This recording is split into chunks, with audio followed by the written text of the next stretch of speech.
Hey everyone, welcome back. Hope you're having a fantastic day so far.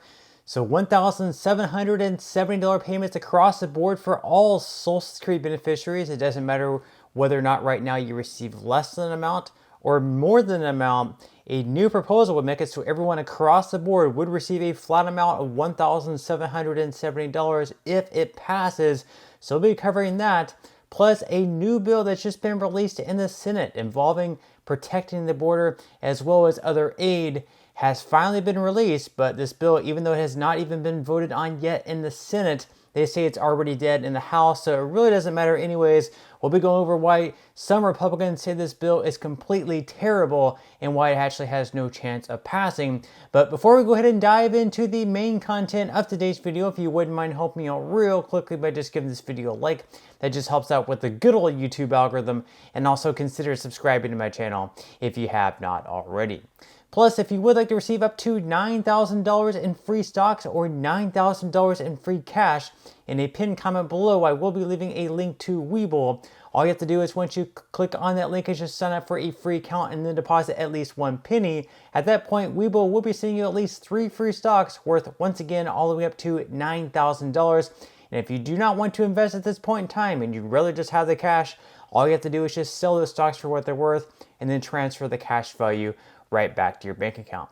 Okay, so diving right into our lead story of today's video, and we actually have some new poll results out involving Joe Biden and the approval ratings of Joe Biden within the American people, as well as a hypothetical matchup of Donald Trump and Joe Biden and who Americans trust more on the economy, the border, safety, and other issues currently out there. So right now from Interactive Polls, we have a new Biden approval rating low since he took office. So right now his approval rating has dove down all the way to 37%, whereas his disapproval rating is at 60%. As far as the economy goes, only 36% of Americans approve the job that he's done on the economy, whereas 61% of Americans have disapproved of his job. And then as far as Trump versus Biden goes on the border, Trump has a commanding 35-point lead as far as the border goes, 57 to 22%. As far as the economy goes, Trump once again a 20-plus lead at 22 points, 55 to 33%. Trump leads on the economy. And then as far as crime and violence go, Trump also leads on that by 20-plus points at 50 to 29%. And then being competent and effective, Trump also a double-digit lead, 48 to 32%. Improving American standing in the world, Trump 47 to 36%. And then having necessary mental and physical health to be president, Trump once again with a huge lead at 46 to 23%. Then as far as protecting democracy goes, this is where Biden actually has Trump 43 to 41% in a narrow victory. And then dealing with the issue of abortion, Biden also leads by 12 points, 44 to 32%. And then treating immigrants humanely and protecting immigrant rights, Biden also leads his biggest lead of yet, 48 to 31%. Now, speaking of the border, of course, we finally had the text of the border bill that's being set to be voted on very soon in the Senate. Whether or not it actually passes in the Senate, we'll have to wait and see. It really depends on how many Republicans in the center decide to side with Democrats and try to pass this bill.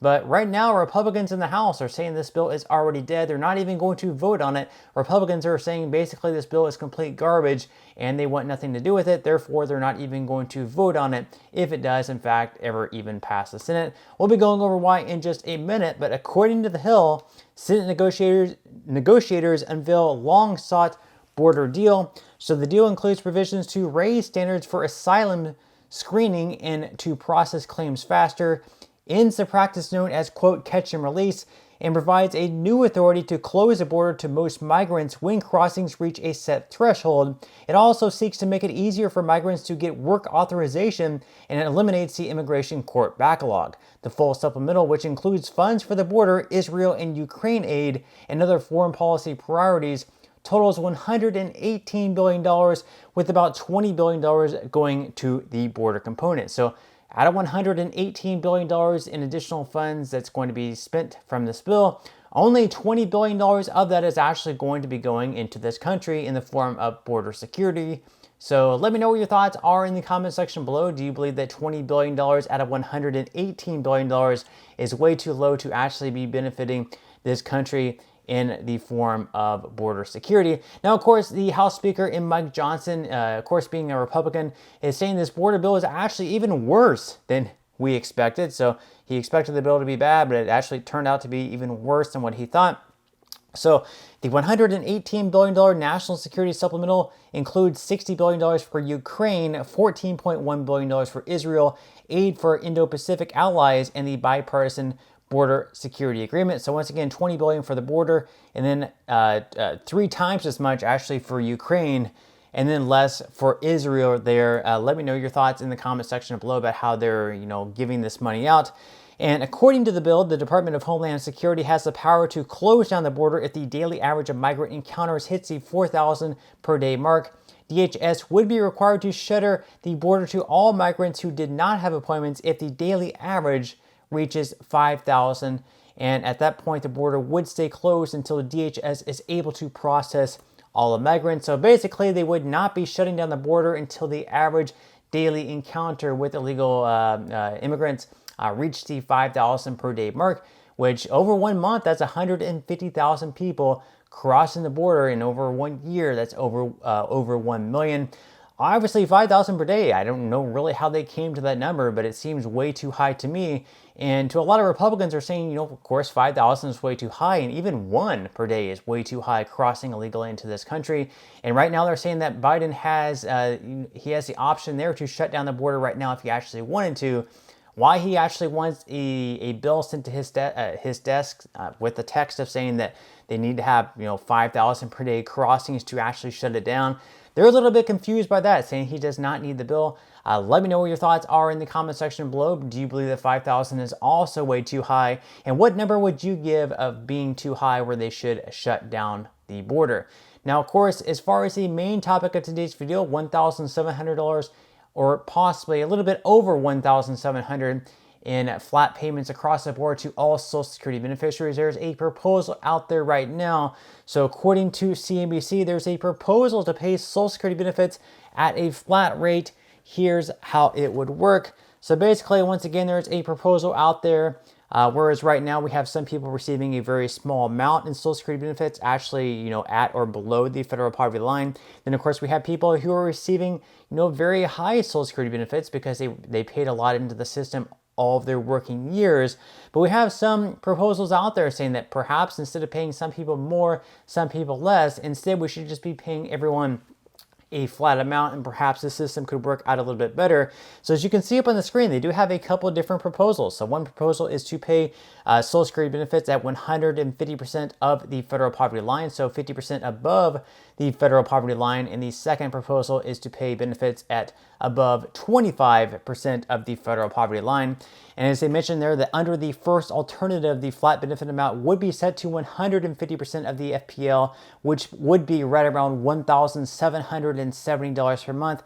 And then under the second alternative, the benefit amount would be set to 125% of the FPL, which would be right around $1,480 per month. So once again, right now we have some people who are receiving a very high amount, close to $4,000 per month. And then we have some people, receiving even less than the $1,480 per month. And even at $1,770, obviously that would not be enough to get by if you don't have other type of retirement savings or any type of investments. And just, having to pay a mortgage or rent and food, groceries, everything else, $1,770 per month is not enough to get by. But certainly it's really going to be helpful for those who right now receive wages from Social Security at or below the federal poverty line. It would certainly help them out a great amount. But then, of course, you could also make a case that perhaps it might be just a little bit unfair to those who paid a lot into the system over the years because they had very high incomes to now be receiving such a cut all the way down to $1,770 per month. But obviously those people who also made a lot during their working careers and paid a lot into the system, they may have other retirement savings set up through like their IRAs or just other investment accounts. So perhaps they really don't need as high of a Social Security benefit. But definitely would love to hear your thoughts in the comment section below. Would you like to see something like this implemented where everyone receives the same amount across the board, no matter what you made during your working career and paid in the system? Or do you think it should be based on what your income was, where we should have some people receiving less and some people receiving more. Would love to hear your thoughts in the comment section below, but that's all we have for today's video. I certainly hope that you enjoyed and found value out of it. If you did, again, I would greatly appreciate if you could give this video a like. Consider subscribing to my channel if you have not already, and I will see you in the next video.